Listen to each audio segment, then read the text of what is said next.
Bonjour chers frères et sœurs et amis, j'espère que vous allez bien.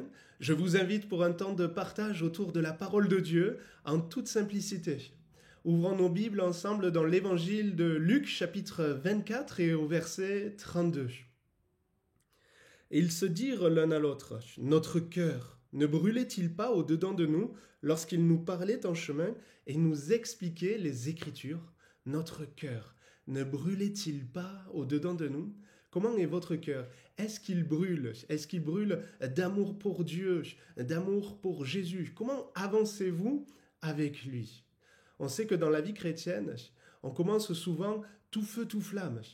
Mais par la suite, parfois à cause de circonstances, d'événements, il peut faire que ce feu peut diminuer en nous et voire parfois complètement s'éteindre.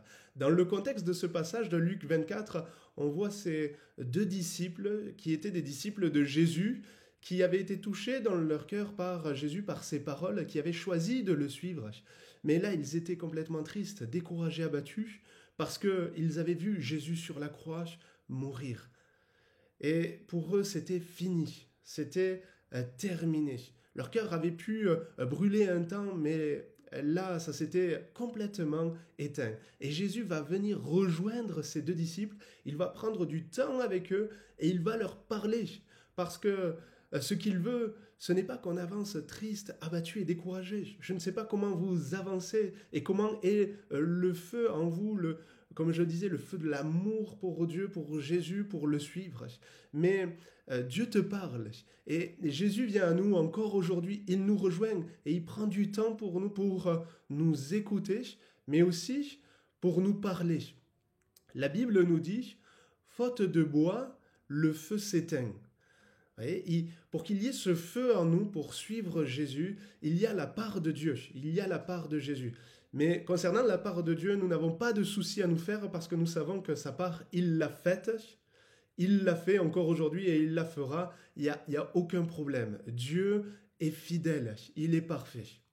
Mais il y a aussi notre part pour qu'il y ait toujours ce feu en nous. Et quelle est notre part? Quel est le bois que je dois mettre en moi, dans mon cœur, pour qu'il y ait toujours ce feu?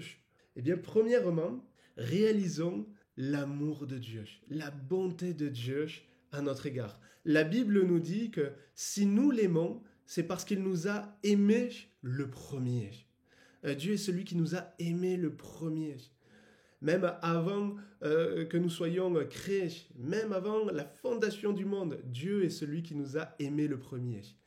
Dieu a tant aimé le monde, il nous aime tous, et il nous aime tant, et il a prouvé son amour il y a plus de 2000 ans en venant sur cette terre, en la personne de Jésus-Christ, pour mourir sur la croix pour chacun d'entre nous. Et Jésus est celui qui a pris nos péchés, notre condamnation, pour qu'on puisse recevoir la grâce de Dieu, avoir le pardon de nos péchés, être lavé, être purifié, pouvoir devenir enfant de Dieu et avoir la vie éternelle. Réalisons encore cela pour qu'il y ait ce feu en nous, l'immense amour de Dieu. Cet amour, il est toujours le même. N'en doutez pas, ne doute pas de l'amour de Dieu pour toi, mais crois-le et reçois-le. Si nous l'aimons, c'est parce qu'il nous a aimés le premier. Et chaque jour de notre vie, il nous aime le premier. C'est toujours lui qui nous aime le premier, même encore aujourd'hui. Et c'est merveilleux de pouvoir marcher dans cet amour, vivre dans l'amour de Dieu. Cela alimente ce feu en nous. Quel est le bois que nous devons mettre encore pour alimenter ce feu? Cultiver l'émerveillement concernant l'œuvre de Dieu, concernant son œuvre dans la nature, la création, les animaux, les plantes. Je trouve que c'est merveilleux quand on regarde ce que Dieu a fait dans l'infiniment grand comme dans l'infiniment petit, partout autour de nous. Mais cultivons aussi cet émerveillement concernant l'œuvre de Dieu par rapport à ce qu'il fait en nous aussi, dans nos vies, dans nos propres vies, dans notre cœur, concernant aussi son œuvre autour de nous. Dieu, Jésus est celui qui sauve encore aujourd'hui, il attire, il guérit, il restaure des vies brisées. C'est merveilleux de réaliser ce qu'il fait. J'entendais le témoignage de cette personne il y a quelques jours, un homme qui me disait qu'il avait vu le divorce de ses parents. Ses parents se sont déchirés devant lui et se sont séparés pendant plusieurs années. Et un jour, son père est allé dans une église, il a entendu le message de l'évangile, la bonne nouvelle de Dieu, ce que Dieu nous annonce dans la Bible. Et il a été touché dans son cœur. Et il a reçu ces paroles, il a accepté les paroles de Dieu, il est passé par une sincère repentance, il s'est attaché à Jésus, il a donné sa vie et son cœur à Dieu, et sa vie a été transformée. Et alors que ça faisait 4 ans qu'ils étaient divorcés avec sa femme, cet homme a choisi de revenir vers sa femme, et puis ils se sont réconciliés. Ils se sont réconciliés et ils se sont même remariés. Vous voyez, ça c'est merveilleux, je trouve. Et cultivons cela, cultivons l'émerveillement concernant l'œuvre de Dieu, de ce qu'il fait en nous, de ce qu'il fait autour de nous, de ce qu'il fait dans l'Église. Écoutons les témoignages. C'est merveilleux comment Dieu agit et comment il est à l'œuvre.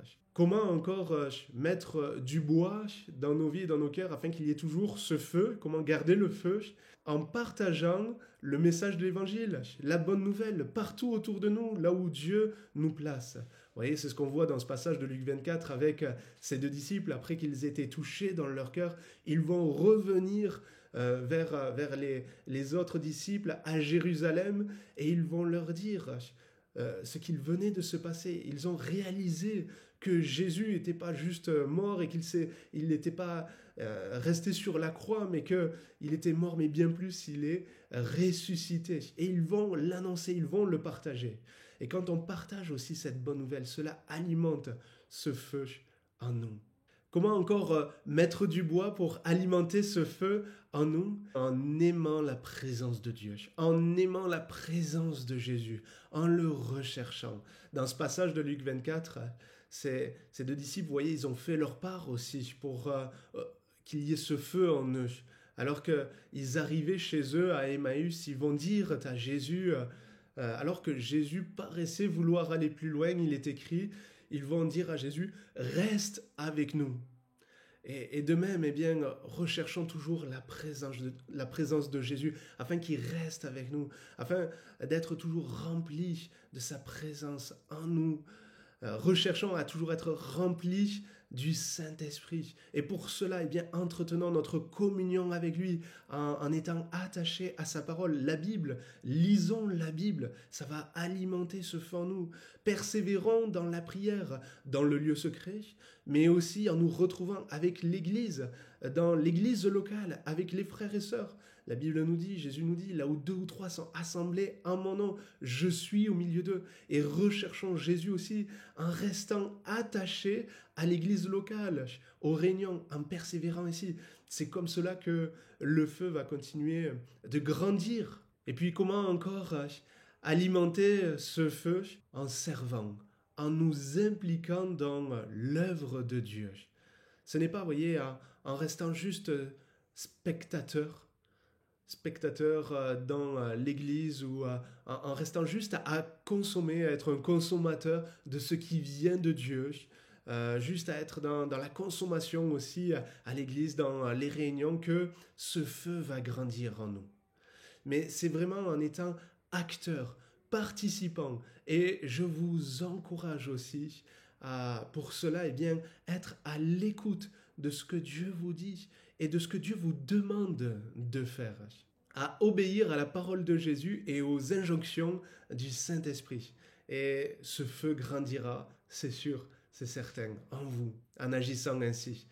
Alors, pour terminer bien, il y a des moments où ce feu, oui, cette flamme peut s'éteindre, mais merci Seigneur, il est là, il nous parle comme il a parlé à ces 2 disciples qui étaient là et leur cœur s'est mis de nouveau à être enflammé. Notre cœur ne brûlait-il pas? C'est ce que Dieu veut faire dans ta vie. Merci Seigneur, il y a son amour, il y a sa grâce. La Bible nous dit qu'il n'éteint pas le lumignon qui fume encore. Mais le Seigneur est celui qui veut raviver ce feu, raviver cette flamme pour lui, pour le suivre. Alors, eh bien, soyez encouragés, frères et sœurs amis. Je vous encourage à ranimer ce feu en suivant ces différentes attitudes. C'est pas une technique, c'est pas une recette. Parce que si on fait toutes ces attitudes, mais sans y mettre notre cœur, ben ça marchera pas, ça fonctionnera pas. Mais par contre, si on le fait de tout notre cœur, eh bien ce feu viendra, ce zèle viendra pour suivre le Seigneur Jésus et pour le servir. Que Dieu vous bénisse.